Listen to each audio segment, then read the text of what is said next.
On February 10, 2003, a grim discovery was made in Manhattan's Hell's Kitchen neighborhood in New York that would reignite an old mystery. Between 1964 and 1969, the building was a popular nightclub called Steve Paul's The Scene, which made a name for itself as a rock and roll performance venue where acts like The Doors and Jimi Hendrix played. Construction workers who were in the midst of preparing a building for demolition stumbled upon a horrifying scene in the basement. As they began to break through the thick concrete floor, they unearthed skeletal remains wrapped tightly in old carpeting. The workers' efforts revealed the full extent of the tragedy when a human skull rolled out from the debris. The remains were positioned in a fetal posture and bound with an electrical cord. This painted a harrowing picture of the final moments of the victim's life. The New York City Medical Examiner's Office soon took over the investigation and determined that the remains belonged to a young girl who had been strangled. Among the skeletal remains were several significant items: a ring engraved with the initials PMCG, a 1969 dime, a vintage 1960s Bulova watch, and a green plastic toy soldier. The presence of the ring and the dime were particularly crucial, as they provided key insights into the time frame of the victim's demise and a possible link to the identity. Further forensic analysis revealed that the victim was a female between the ages of 17 and 19 and stood approximately 5'2". Despite these significant breakthroughs, the investigation faced numerous hurdles. Initial efforts to match the remains with missing persons reports proved unsuccessful, leaving detectives with few leads to pursue. The case of the Midtown Jane Doe fell into the category of cold cases, as the lack of concrete evidence and viable suspects stalled progress. The case remained dormant for over a decade until 2017, when a breakthrough occurred. Detectives from the New York City Police Department decided to reopen the investigation. They wanted to use the advancements in forensic technology that had emerged since the initial review. Their primary goal was to identify the skeletal remains of the girl, but the state of the bones posed a significant challenge. According to the lead detective, the remains were heavily degraded, complicating efforts to extract a viable DNA sample. By March 2023, after persistent efforts and the application of cutting-edge forensic techniques, detectives succeeded in creating a DNA profile robust enough to be uploaded to public ancestry databases. The breakthrough came in April 2024, when the profile matched a family member who had submitted their DNA to a genealogy site, and the surname connected was McGlone. This match provided a crucial link to Patricia Kathleen McGlone, confirming her identity. Detectives quickly established that Patricia was born on April 20th, 1953, to Bernard McGlone and Patricia Gilligan.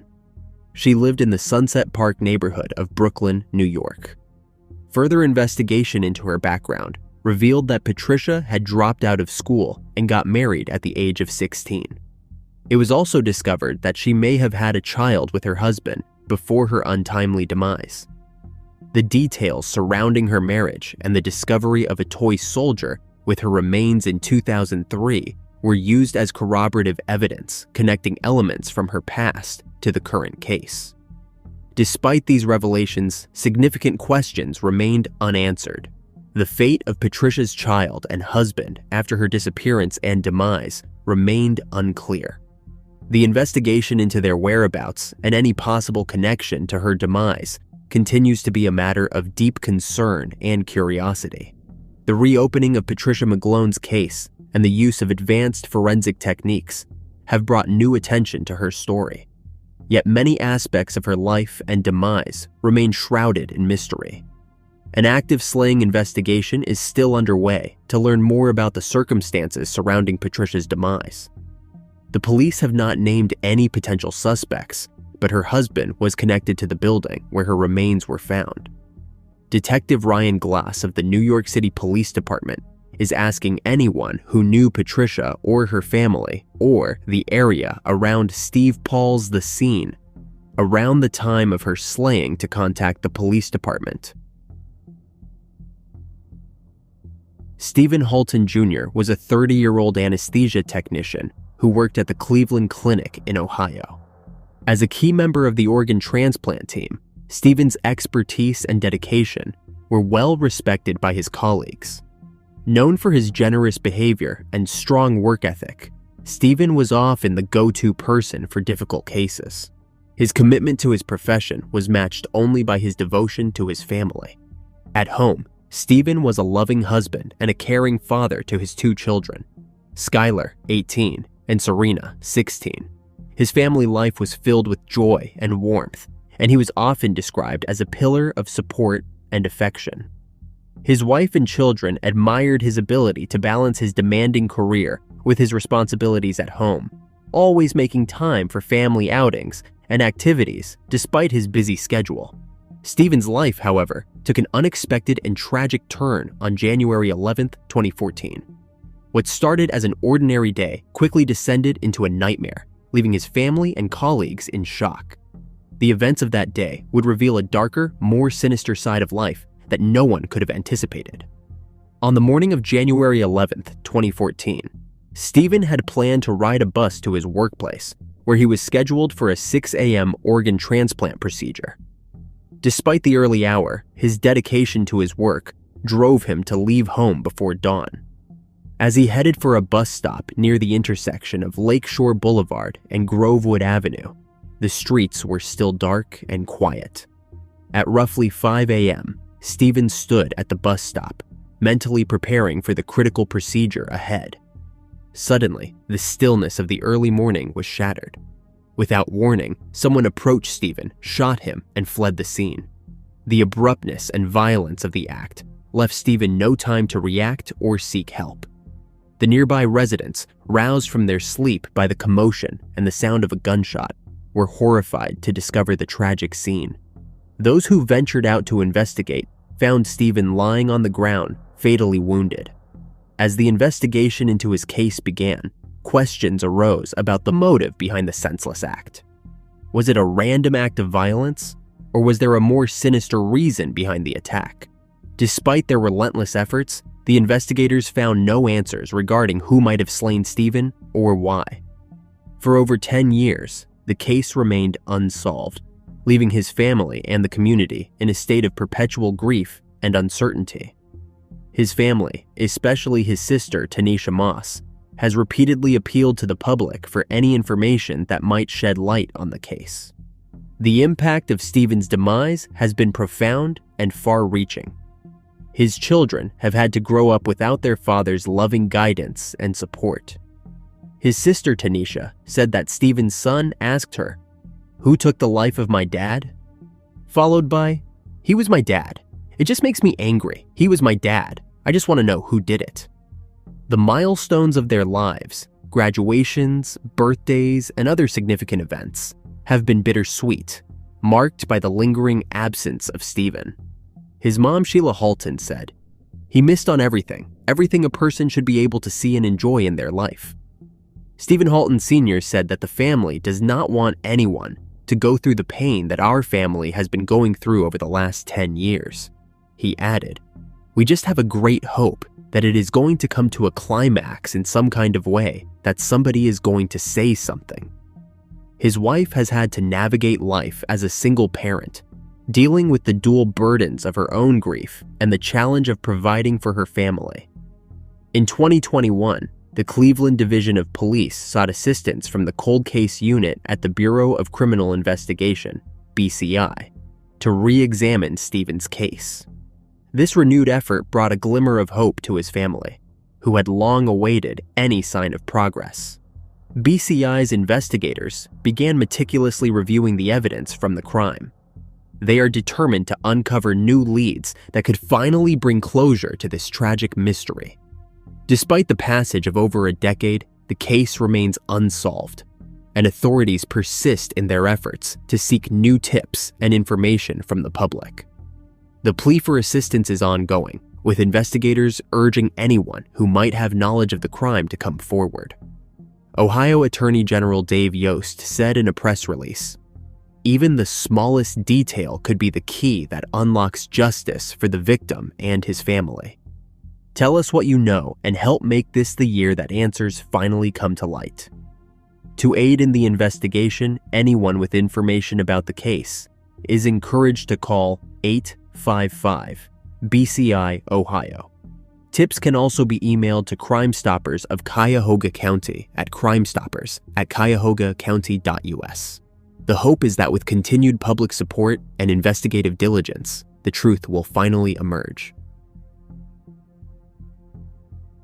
Bryan Nick Moore, affectionately known as Nick, was a dedicated antique picker. He spent his days sifting through the remnants of the past. He had a keen eye for valuable items and was known for his ability to find hidden treasures in places others often overlooked. Nick's business was one of the first of its kind in the Easley area in South Carolina. He would travel far and wide, often carrying significant amounts of cash to purchase items on the spot. Despite the risks involved in carrying large sums of money, Nick's passion for his work and his trust in people kept him going. However, this passion and trust would eventually lead to a mysterious and tragic turn. In March 2004, concern grew among Nick's friends when they could not reach him for several days. Worried about his uncharacteristic silence, they decided to visit his house. Upon arriving, they found his home empty and no sign of him. Alarmed by his absence and the missing large amount of cash he usually carried, they promptly reported him missing to the authorities. Nick was last seen on March 4th, 2004. He had set out early in the morning, planning to visit several promising locations he had scouted out. As the day progressed, Nick made a few purchases and met with several people, but as the evening approached, he seemingly vanished without a trace. The Easley Police Department, taking the case seriously, began a missing persons investigation on March 8th. On the 8th day of his disappearance, a grim discovery was made. Nick's body was found in a secluded wooded area off Massey Road and Fire Tower Road in Anderson County. The scene was haunting. Nick had been the victim of a violent crime. The authorities revealed that he had suffered 2 gunshot wounds, one to his body and one to his face, indicating a brutal and personal attack. His shirt was pulled up, adding a disturbing element to the already horrifying scene. The manner of Nick's demise led investigators to believe that the perpetrator, or perpetrators, likely knew him. The violence and the way his body was positioned suggested a personal vendetta. Those who knew Nick could not fathom who would commit such a heinous act against a man who was well-liked and respected in the antique picking world. Despite the initial leads and the personal nature of the crime, solving Nick's case proved challenging. Jealousy over Nick's extraordinary success as an antique picker is speculated to be a possible motive behind his disappearance and slaying. In the wake of his tragic demise, investigators conducted extensive interviews with 50 to 60 witnesses. They attempted to piece together the events leading up to his end. Despite their efforts, the case has remained unsolved for over 20 years, leaving a lingering sense of injustice. Barry Crawford, Nick's best friend, said, "I just miss my best friend. I miss having him here. I wonder what life would have been like for Nick. He was very successful in everything he had done. I just know great things would have happened. I just hate that his life got cut short." Barry remembers the last time he saw Nick. He came by my auto detail shop, and I had just sold him a Mustang convertible. The last memory I got of him, he was just looking over his shoulder, smiling at me with the top down, and just took off in that Mustang. Barry said he will not rest until justice is served. We were best friends. We were connected. I will never replace him as a best friend, and I will never have that connection that I have with Nick. I know that. I will never want to try to replace him, just trying to find justice for him. Over the decades, advancements in forensic technology have provided a glimmer of hope in solving cold cases like Nick's. Investigators today believe that these modern techniques could bring them closer to identifying Nick's perpetrator. The fact that he was shot twice means that there are ballistic elements, such as shell casings, that can be re-examined using updated methods. In addition to the shell casings, investigators are also retesting DNA evidence from other items found at the crime scene. Among these items are a cigarette butt and a beer can, both of which are currently being analyzed at the state crime lab.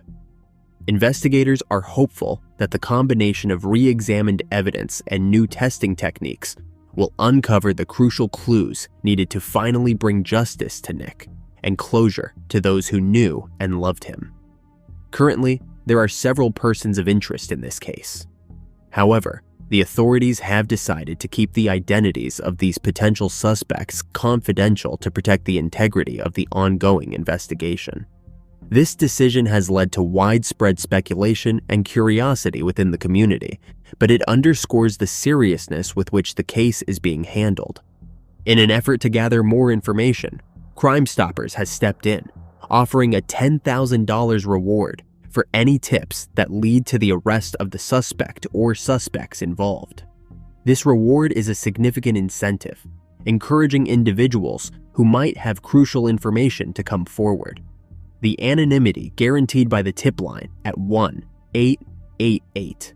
Crime SC aims to provide a safe avenue for potential informants, as it will remove the fear of retaliation and encourages public participation in the investigation.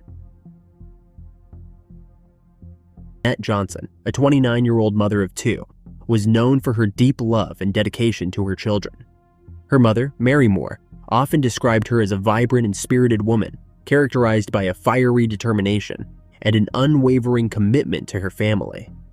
Jannette's life seemed to be on a fulfilling path, marked by the joy and challenges of raising her young children.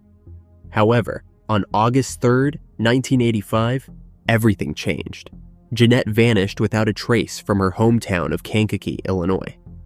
The sudden disappearance of this beloved mother left a void that would set the stage for a complex investigation that will reveal a series of unsettling truths. Jannette was reported missing immediately on August 3rd, but the unsettling reality began to unfold the day before.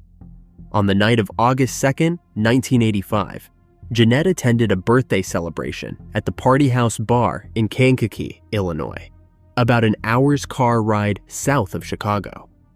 Her sister agreed to watch her 11-year-old daughter, Joretha, and a couple of her cousins. Jannette's on-again, off-again boyfriend of 3 years, Lionel Thomas, visited the home 3 times while she was at the party. He inquired about when she would return. Family members had last seen Jannette the previous evening as she parked her vehicle at the rear of her home. Joretha heard her mother's keys at the front door and raced to her mother's bed and pretended to sleep, though she eventually fell asleep and did not wake till the following day. Her mother never made it inside the house. This sighting, seemingly routine and unremarkable at the time, would become a crucial piece of the puzzling disappearance that followed. The next morning, however, brought a chilling discovery. Jannette's car was found moved to the front of the house, a detail that immediately raised suspicions. Upon closer inspection, authorities noted that the car window was partially rolled down and Jannette's purse remained inside the vehicle. Despite these clues, the absence of Jannette herself and any other concrete evidence left investigators in a frustrating predicament. Her sudden and unexplained disappearance was a stark contrast to her usual routines and behaviors. Lionel said he saw a light blue car pull up to Jannette's home, but he soon lost sight of the vehicle. The statement matched other reports by friends who followed up with leads in Chicago and stated that someone driving a blue Ford Grenada kept circling the block and watching them. As days turned into weeks and weeks into months, the investigation faced numerous obstacles. The trail grew cold, and leads that emerged were often inconclusive or quickly exhausted. Local law enforcement, despite their best efforts, struggled to piece together the scant evidence that remained. Joretha's late grandmother would not allow her to see Lionel, but after she turned 18, she formed a relationship with her mother's old boyfriend. According to her, Lionel became something of a father figure. Investigators examined a series of letters Lionel had written to Jannette. As gleaned from the writings and witnesses, the couple had plans to attend a Chaka Khan concert just one day after Jannette disappeared. But perhaps even more significant it appeared Lionel might have grown jealous after Jannette broke things off for the last time. Investigators agreed the writing suggested borderline stalking took place. And at one point, Lionel called Jannette an evil woman with a cold heart after she wanted to put an end to their romance. Still, nothing directly tied Lionel to Jannette's case. Lionel said of his relationship with Jannette, "I had no reason to be angry. She was loved by everybody that I know, so I have no idea why this happened."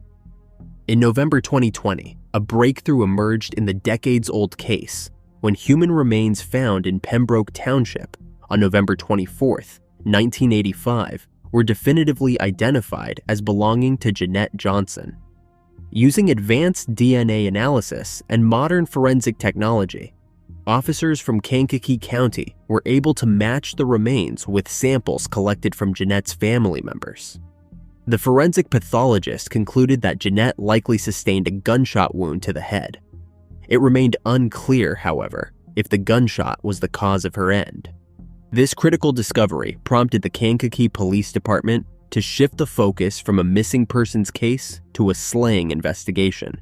The reopening of the case as a slaying investigation brought a renewed sense of urgency and purpose. Police officers, aided by Jannette's family and friends, meticulously combed the area where the remains were discovered, hoping to unearth additional evidence or clues.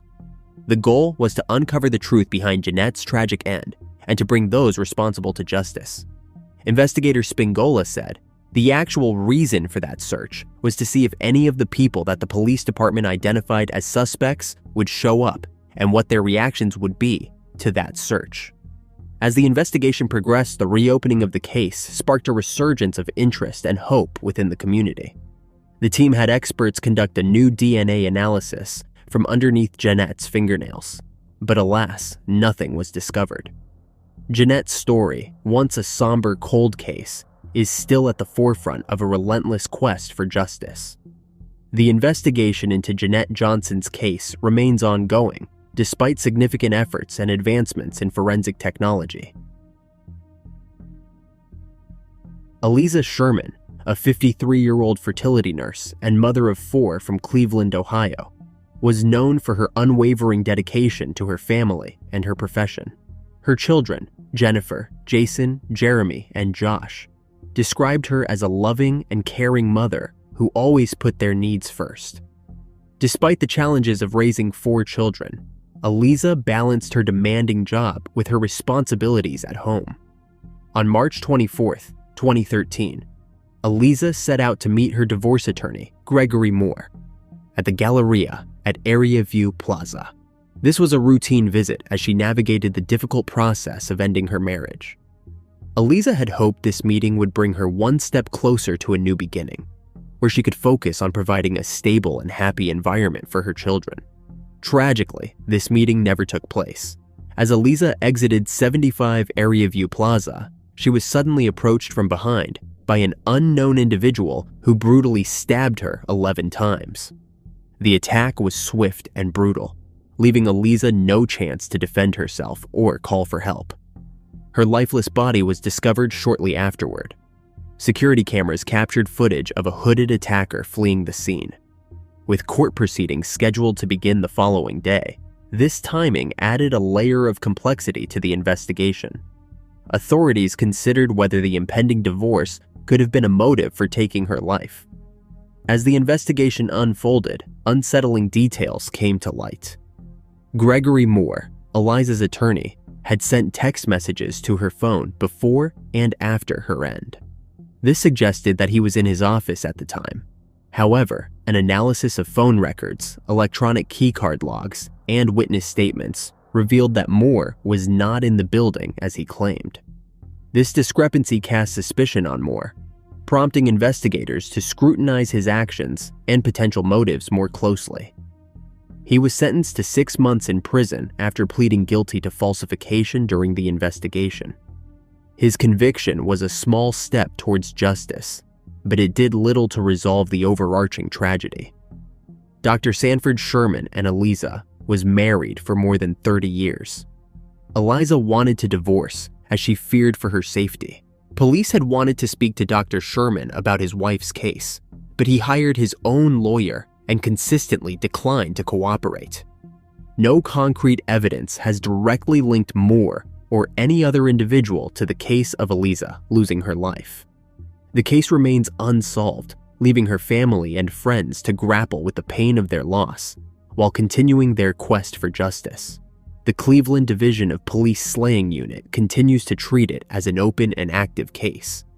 Despite the passage of time, Aliza's family has not given up hope. They remain determined to see justice served and have placed their faith in the city's slaying task force. Aliza's family believes they have an idea of who the perpetrator could be, and they are hopeful that new developments will emerge from the ongoing investigation. In July 2024, Dr. Sanford Sherman, the estranged widower of Aliza, lost his life. There is still a $100,000 reward offered by the Cleveland police for information that leads to an arrest and prosecution in this case. The Cleveland police are encouraging anyone with information, no matter how seemingly insignificant, to come forward. Tips can remain anonymous, providing a secure way for individuals to share what they know without fear of retribution. If you have any information regarding Aliza Sherman's case, please contact the Cleveland Division of Police Slaying Unit at 216-623-5464 or Crime Stoppers at 216-252-7463.